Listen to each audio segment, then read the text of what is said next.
반갑습니다. 유태인 목사입니다. 오늘은 빌립보서 성경을 이해하는 데 필요한 아주 중요한 배경에 대해서 말씀을 드리려고 합니다. 물론 성경도 함께 살펴보면서 빌립보서 전체를 개관하면 좋겠지만 하다 보니 욕심이 생겨서 오늘은 배경만 말씀을 드리고 추후에 2회분으로 1장에서 2장 그리고 3장에서 4장으로 나눠서 강해로 영상을 제작하려고 합니다. 그래서 오늘은 빌립보서의 배경만 나누려고 하는데요. 사실 배경만 잘 알아도 충분히 빌립보서 성경을 이해하는 데 있어서 그 이해의 폭이 많이 넓어질 것이고 좀 더 깊이 있는 묵상을 할 수 있으리라 확신합니다. 그럼 이제 배경을 좀 말씀드리자면 먼저 사도 바울에게는 에바브로디도라는 제자가 있었는데 사도 바울이 빌립보라는 지역에서 빌립보 교회를 세우고 그 교회를 제자인 에바브로디도 목사님에게 맡겼습니다. 그리고 자신은 또 여러 지역을 다니면서 말씀을 전했고 교회를 세웠는데 3차 전도 여행이 끝나갈 무렵에 이스라엘의 최대 명절인 유월절이 다가왔고 유월절을 지키러 들어오는 디아스포라 유대인들에게 복음을 전할 생각으로 고난과 박해가 기다리고 있음을 알고도 사도 바울은 예루살렘으로 돌아갑니다. 그래서 거기에서 디아스포라 유대인들이 사도 바울을 알아보게 되는데 헬라인과 함께 성전 앞에 서 있는 것을 보고는 오해하기를 헬라인을 데리고 성전으로 들어갔다, 그렇게 오해를 한 겁니다. 왜냐하면 이방인에게 복음을 전했던 바울이고 또 유대인이 되는 절차인 할례를 받지 않아도 괜찮다라는 식으로 가르쳤던 바울인지라 이들이 헬라인을 데리고 성전으로 들어갔다고 오해를 한 것이죠. 거기다가 세계 곳곳에서 복음을 전할 때 유대인 회당에서 예수님을 전했기 때문에 항상 바울을 죽이려 했던 디아스포라 유대인들이 있어 왔고 그들이 예루살렘에서 바울을 알아보고는 고소 고발하여 거짓 증언으로 바울이 감옥에 갇히게 됩니다. 다행히 바울은 로마 시민권자였기 때문에 어느 정도 보호를 받게 되고 결국 로마에 있는 감옥으로 이송되어 가지요. 그리고 오랫동안 감옥 생활을 하는데 지금 빌립보서를 기록할 때는 로마 감옥에서만 2년 정도 갇혀 있었습니다. 그래도 다행스러운 것은 로마 감옥은 사형수가 들어가는 감옥은 아니었기에 밖에만 자유롭게 나가지 못할 뿐 안에서는 어느 정도 자유로운 생활이 가능했고 누구든지 찾아와서 만날 수 있었던 가택연금이었습니다. 그래도 감옥은 감옥인지라 박해를 받아서 갇히게 된 이 소식이 각 지역에 개척한 교회들에게 들어가게 되고 그때 이 빌립보 교회에게도 소식이 들어가게 됩니다. 그런데 한편 바울이 이런저런 고난을 당하며 로마로 이송되어 오는 동안에 빌립보 교회에서도 어려운 일이 있었는데 그 교회에는 유지라 할 수 있는 유력한 사람 두 사람이 있었습니다. 하나는 유오디아라는 사람이고 또 하나는 순두계라는 사람인데 이 두 사람은 돈도 많고 권력도 있고 인기도 많은 사람이었어요. 그리고 빌립보 교회는 여성이 주축이 되어서 세워진 교회이기 때문에 처음에는 이 두 여성이 어느 정도 가까운 사이였는데 무슨 일이 있었는지 교회 안에서 관계가 틀어지게 되고 또 자신의 권력과 위치를 유지하기 위해 각자의 세력을 규합하게 됩니다. 그래서 교회가 두 파로 나눠지게 되는데 유오디아파와 순두계파로 나눠지게 돼요.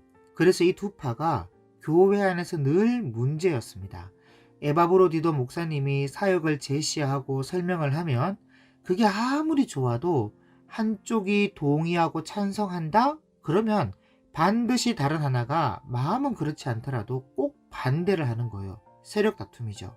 그래서 맨날 다투고 경쟁하고 중간에서 아무리 에바브로디도 목사님이 말리고 화해를 시켜보려고 해도 죄송한 말이지만 자매들이라 그런지 소용이 없었어요.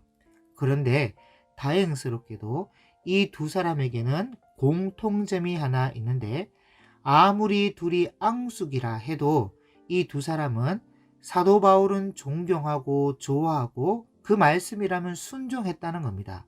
왜냐하면 다 바울에게 배웠거든요.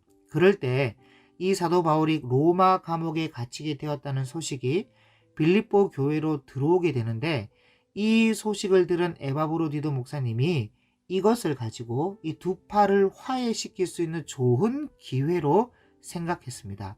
그래서 아이디어를 내기를 두 명을 불러놓고, 지금 바울 선생님이 복음을 전하다가 로마 감옥에 갇히게 되었는데 우리 찾아가 보지는 못하지만 바울 선생님에게 위로금은 모아서 전달해야 되지 않겠습니까? 하면서 그 존경하는 마음으로 위로금을 모으다 보면 그 과정 속에서 서로 화해하지 않겠나, 그런 생각이 들었던가 봐요. 그래서 위로금을 모으기 시작하는데 역시 전혀 화해는 안 되고, 위로금을 모으기는 모으는데 서로 경쟁하듯이 우리 파가 저쪽보다 더 많이 모아야 된다, 이런 식으로 순 허영과 다툼으로 위로금을 모으는 겁니다. 그래서 어쩔 수 없이 그 돈을 가지고 뭐 어쩌겠어요? 일단 모은 것은 가지고 가긴 가야 되니까 에바브로디도가 수행원 한두 명을 데리고 빌립보에서 이제 로마로 이동하는데 그 거리가 꽤 멉니다. 만만치가 않은 거리예요. 그래서 말을 타기도 하고 걷기도 하고 그리고 배를 타고 로마까지 가는데 상당히 먼 거리를 가는 겁니다. 그렇다 보니까 중간에 여러 위험이 있을 수밖에 없지요. 뭐 강도의 위험이나 풍랑의 위험이나 질병의 위험이나 여러 변수가 항상 도사리고 있는데, 거기에다가 큰 돈을 가지고 가니까 그만큼 또 신경도 많이 쓰이기도 해서 이 에바브로디도가 로마로 가는 길에 그만 열병에 걸리고 맙니다. 그래도 이 다행스러운 것은 로마에 거의 다 와서 아프기 시작했고, 또 다행히 사도 바울을 만나고 나서 쓰러지게 됩니다. 그래서 그나마 다행스러운 것은 맞는데, 그러나 문제는 위로 온다고 와서는 드러누워 가지고 오히려 사도 바울이 간호하게 생겼어요. 그래서 좀 쉬면 괜찮아지려나 했더니 괜찮아지는 게 아니라 점점 더 병세가 위중해지고 나중에는 헛소리를 하면서 의식을 잃어가는데, 바울이 얼마나 걱정이 되고 고민이 되는지 기도해도 안 돼요. 뭐 예전에는 바울이 기도만 하면 낫던 병이 낫지도 않고 또 자기 손수건만 얹어도 병자가 낫고 하더니 이제는 뭐 이불을 덮어줘도 안 나오니까 아이고 뭐 이 젊은 제자 한 명 이렇게 잃는구나 하면서 거의 뭐 반은 포기할 정도였어요.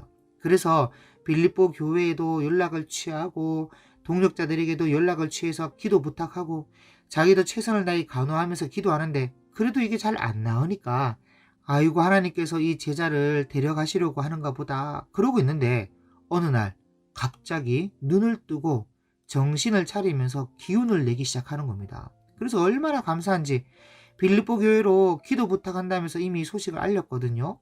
에바브로디도 목사님이 열병으로 생사를 오가고 있으니까 기도 부탁하면서 알렸는데, 이제 눈을 뜨고 점점 회복하기 시작하니까 다시 이 소식을 알려야 되지 않겠습니까? 그래서 바울이 너무너무 기뻐하면서 병이 나아가는 모습도 기쁘고 한마음으로 기도하는 것도 기쁘고, 그래서 얼마나 마음이 기쁜지 지금 기뻐하라 하면서 편지를 쓰고 있는 것이 빌립보서입니다.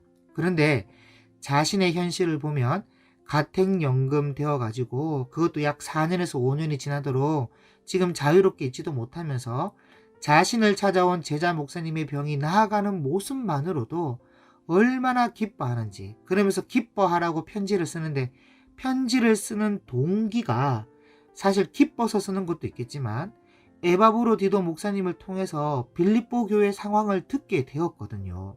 그래서 들어보니까 두 여자가 주축이 되어서 싸움을 하는데 온 교회가 다 얼어붙어서 기쁨도 없고 사랑도 없고 냉랭하기만 하다면서, 여러분 그러면요 전도도 안 되고 부흥도 안 되고 아무것도 안 됩니다. 여러분 사실 교회가 기쁨을 잃어버리면 다 잃어버린 것이나 마찬가지예요. 복음이라는 이 기쁜 소식을 전해야 하는 교회가 기쁨을 잃어버리면 어떡하자는 겁니까? 그래서 바울이 먼저 에바브로디도가 호전되는 것을 볼 때 먼저 자기가 기쁘기도 하고, 그리고 이 기쁜 소식을 빌립보 교회에 전하면서 전화위복되도록 기쁨을 잃어버렸던 교회에 기쁨이 시동 걸리게끔 하고 있는 거예요. 그래서 선한 목자의 심정으로 서신을 기록하고 있는데, 이 빌립보서는 개인적인 서신입니다. 공적인 서신이 아니라 개인적인 서신처럼 기록을 했고, 빌립보 교회 성도들이 사도 바울에게 보내준 정성에 대해서도 감사하다는 인사와 함께 너희가 그렇게 걱정하던 에바브로디도가 하나님의 은혜로 나아서 나의 근심을 덜게 되었고 너희에게도 이 기쁜 소식을 전하니까 기뻐하라, 그러면서 기뻐하라는 말이 계속 나오고 있습니다. 그래서 여러분, 우리도 기쁨이 있어야 다른 사람에게 은혜도 베풀 수 있고, 다른 사람에게 복음을 전할 수도 있고, 이웃도 사랑할 수 있고, 내 삶도 행복하고, 하여튼 기쁨이 있어야 뭐든 할 수 있어요. 제 이름이 유태인이라서 유대인들의 정보를 참 소중히 다루고 있는데, 유대인들의 특이한 점은 북이스라엘로 하면 약 2800년이고 남유다로 하면 약 2600년간 떠돌이 생활을 했다는 겁니다. 물론 중간에 예루살렘으로 돌아오긴 했지만 AD 70년에 또 로마에 의해서 멸망당해서 1948년 5월 14일까지 떠돌이 생활을 해야 했어요. 그러니까 약 1880년을 서럽게 살아야 했는데, 그럼 충분히 절망하고 낙담하고 낙심하고 그럴 만하지 않습니까? 그런데 유대인들은 그렇지 않았어요. 절대로 희망을 버리지 않았고 주어진 삶에 낙천적으로 살았습니다. 아무리 어려워도 낙천적으로 살고, 그래서 그런지 처세술과 해학이 발달했어요. 해학. 아무리 삶이 힘들고 어렵고 고달프고 때론 죽음의 공포 앞에 두려움에 놓여 있어도 우리 웃으며 살자 하는 그런 마인드가 유대인들에게 항상 있어 왔습니다. 그걸 여러분 너무나 잘 보여주고 있는 영화가 있는데, 그 영화가 뭔지 아시겠습니까? 인생은 아름다워 라는 영화인데 다 보셨죠? 독일의 포로가 되어 언제 죽을지 모르는 수용소 안에서 아들에게 보여주는 그 아버지의 위트 있고 유머스러운 모습, 또 거기다가 함께 갇혀서 절망에 빠져 있을 유대인들도 그 아버지의 말과 행동에 똑같이 동참하고 동조해주고 있는 그런 모습들. 그래서 이런 것들이 무엇을 뜻하냐? 그냥 영화니까 그런 게 아니라 그들의 삶에 기뻐하자라는 그 마음이 어릴 때부터 깊이 새겨져 있어서 그래요. 그래서 마찬가지로 지금 바울 자신도 감옥에 갇혀서, 그것도 4년에서 5년째 갇혀있고 또 언제 풀려날지 모르는 상황 속에서 기뻐하라는 것은 밖에 있는 사람이 볼 때 얼마나 그게 도전이 되고 그렇겠습니까? 거기다가 바울이 나와 함께 기뻐하자 이렇게 말하고 있는데 함께 기뻐해야 되지 않겠냐고요. 여러분, 이 빌립보 교회는 바울이 2차 전도 여행 때 빌립보에 왔을 때 점치는 요정, 그러니까 귀신 들린 요정 하나가 있어서 그걸 고쳐줬더니 그 요정의 주인이 밥벌이가 끊어졌다는 이유로 바울을 고발해서 바울과 실라가 감옥에 갇히게 되었거든요. 그때 감옥에 들어간 바울과 실라가 좋은 일하고 감옥에 들어왔다는 이유로 낙심하거나 원망하거나 불평하거나 그렇게 한 것이 아니라 그 감옥 안에서 찬송을 불렀다는 거예요. 찬송을. 그랬더니 지진이 일어나서 감옥이 터져서 문이 활짝 열리게 되고, 그때 감옥의 간수가 다 도망간 줄로 알고 자결하려고 하는데 바울이 소리질러 막으니까 간수가 와서 오히려 그 죄수들 앞에 엎드려서 선생님들이여, 내가 어떻게 하여야 구원을 받으리까 그랬다는 거예요. 그때 바울이 주 예수를 믿으라, 그리하면 너와 네 집이 구원을 받으리라 그렇게 말을 하는데, 사실은 간수 입장에서는 어떻게 해야 내일 아침에 내 목숨을 구원할 수 있습니까? 그런 말이거든요. 아직 복음을 듣기도 전인데 무슨 영혼의 구원이겠습니까? 그래서 다른 뜻이 아니라 다른 죄수들 다 도망가서 죽게 생겼는데 어떻게 해야 목숨을 구원받을 수 있으리까 그렇게 물은 건데, 사도 바울은 주 예수를 믿으라, 그리하면 너와 내 집이 구원을 얻으리라, 아예 다른 차원의 구원을 전하는 거예요. 그리고 이것이 평소에 복음을 대하는 바울의 자세였습니다. 그냥 먼저 예수님을 전하고 봐요. 그래서 이때부터 빌립보 교회가 시작되는데, 어떻게 보면 감옥에서부터 시작된 교회입니다. 이 빌립보 교회가. 그리고 지금 아이러니하게도 이 빌립보 서신도 감옥에 갇혔을 때 기록하고 있다는 것이죠.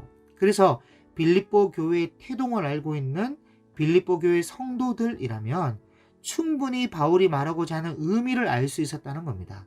감옥에 갇혀 있어도 원망과 불평과 낙심과 좌절이 아닌 찬송함으로 또 기뻐함으로 빌립보 교회가 시작되었으니까 너희도 기뻐해야 되지 않겠는가. 그리고 또 있다면 바울과 실라는 감옥에 있으면서도 하나님을 만났다는 거예요. 찬송하면서 하나님을 만났고 그리고 지금도 기뻐한다 그렇게 말할 정도로 비록 몸은 감옥에 갇혀 있지만 하나님을 만나고 있다는 것을 보여주고 있는 것이죠. 그래서 여러분, 사람마다 어떤 사람은 감옥에 있으면서도 얼마든지 하나님과 천사를 만나는가 하면 어떤 사람은 교회에 나와서 마귀를 만나는 사람이 있어요. 여러분, 요셉을 보세요. 야곱의 아들 요셉은 감옥에서도 하나님을 만났고 다니엘도 사자굴에서 천사를 만났는데 가룟 유다는 예수님이 바로 옆에 있어도 마귀를 만나는 겁니다. 그러니까 결국 자기 할 탓이에요. 자기 할 탓. 여러분, 지금 빌립보 교회는 기쁨을 잃어버리고 유오디아나 순두개나 모든 성도들이 다 평안이 없어요. 평안이. 서로 보면 헐뜯기 바빠서 기뻐할 일이 없습니다. 그래서 바울은 기쁨을 회복하자. 우리 함께 기뻐하자. 감옥에서 찬송함으로 시작한 교회에게 기뻐하고 감옥에서도 하나님을 만났는데 교회 안에서 서로 헐뜯으며 마귀를 만나고 있으면 되겠나? 그러니 우리 그러지 말고 복음을 위해 함께 기쁨을 회복하자. 그런 이야기를 이 빌립보서에 담아서 보내고 있는 것입니다. 이렇게 해서 빌립보서 성경의 배경을 마치도록 하고 다음 시간에 빌립보서 본문을 함께 나누도록 하겠습니다. 감사합니다.